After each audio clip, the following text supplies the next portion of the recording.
도널드 트럼프 전 미국 대통령이 펜실베이니아주에서 열린 한 집회에서 암살 시도로 보이는 총격 사건이 발생한 후 유세장을 급히 빠져나왔습니다. 영상에는 트럼프 전 대통령이 총성으로 추정되는 날카로운 균열음을 듣고 몸을 숨기기 전 얼굴을 찡그리며 오른쪽 귀에 손을 올리는 모습이 담겼습니다.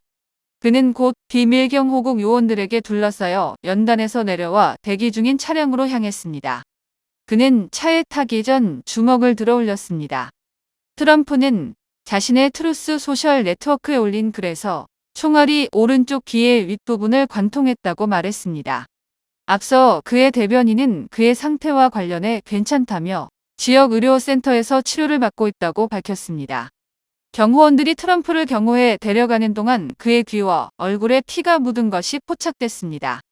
미 비밀 경호국 대변인 앤서니 굴리엘미는 용의자가 현장에서 비밀 경호국 요원들의 총에 맞아 사망했다고 발표했습니다. 대변인은 총격으로 유세 참가자 중 1명이 사망하고 2명이 중상을 입었다고 덧붙였습니다. 이날 오후 펜실베이니아주 버틀러에서 열린 유세에 참석했던 버네사에서는 유세가 진행되는 동안 트럼프의 연단에서 6열 떨어진 곳에 있었다며 트럼프 전 대통령이 청중이 마주한 스크린에 투사된 차트들 쪽으로 두 손으로 제스처를 하고 있었다고 당시 상황을 미 NBC 방송에 전했습니다. 애셔는 트럼프 전 대통령이 제때 차트 중 하나를 보기 위해 머리를 돌렸다면서 그렇지 않았더라면 총알이 머리에 맞았었을 것이라고 말했습니다. 그러면서 트럼프 대통령이 머리를 움직이지 않았다면 상태는 훨씬 더 나빠졌을 것이라고 부연했습니다. 애셔는 처음에는 뚝이 터지는 것이라고 생각했다면서 펑하는 소리가 6번 들렸다고 회상했습니다.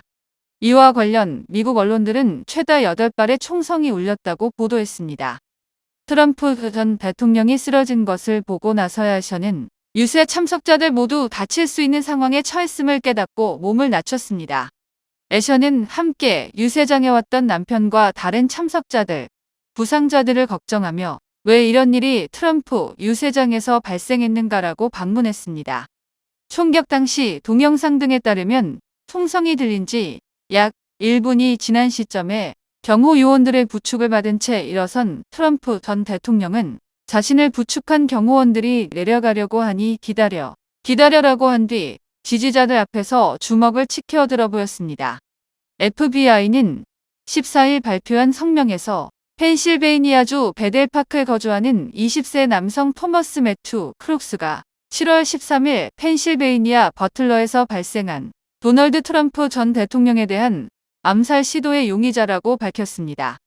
다만 아직까지 그가 트럼프 전 대통령을 겨눈 이유는 알려지지 않고 있습니다. 크룩스는 트럼프 전 대통령의 유세장에서 약 120에서 150m 떨어진 건물 옥상에서 소총을 이용해 트럼프 전 대통령을 저격했으며 이후 비밀 경호국의 대응 사격으로 사망했습니다.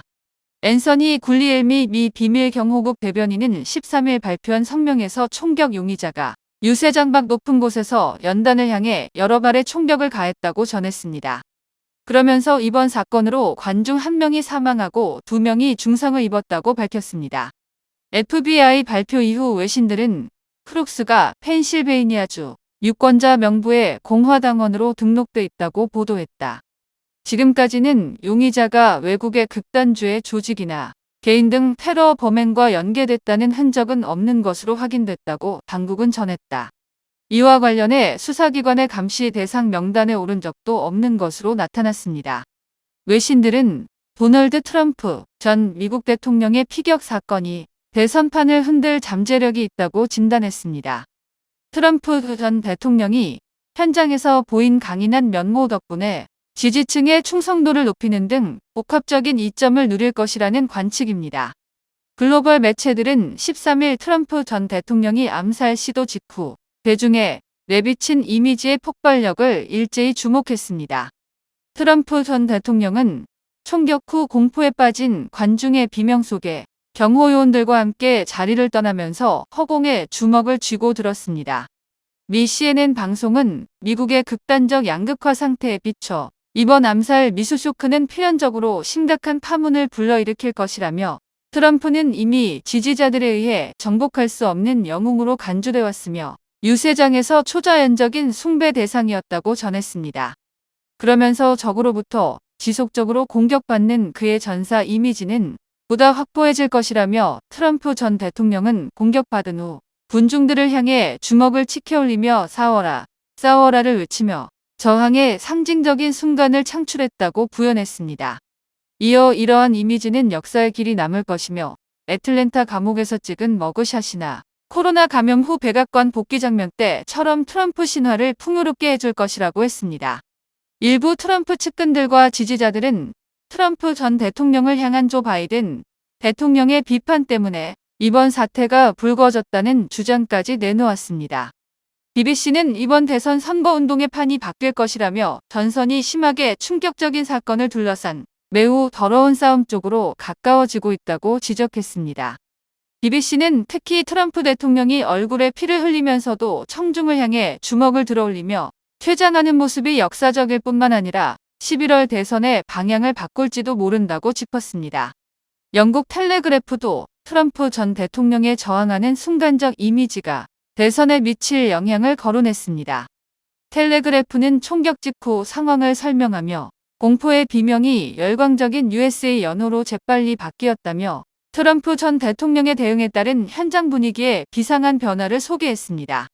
이 매체는 피격 직후 사진이 이번 대선을 정의할 것이라며 이는 어떤 이의 정치적 견해와 관계없이 현대사에서 가장 강력한 것이라고 해설했습니다. 텔레그래프는 올해 11월 대선을 앞둔 미국 사회가 서로 다른 생각으로 양극단화했다는 점을 주목했습니다.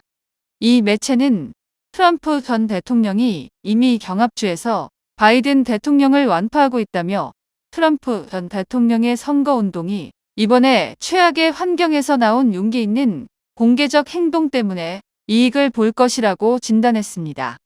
또 다른 한편에선 극단으로 치달은 증오와 분열의 정치가 이 같은 비극으로 이어졌다는 비판론과 함께 미국 정치권 전체의 근본적 자성이 필요하다는 목소리도 커지고 있습니다.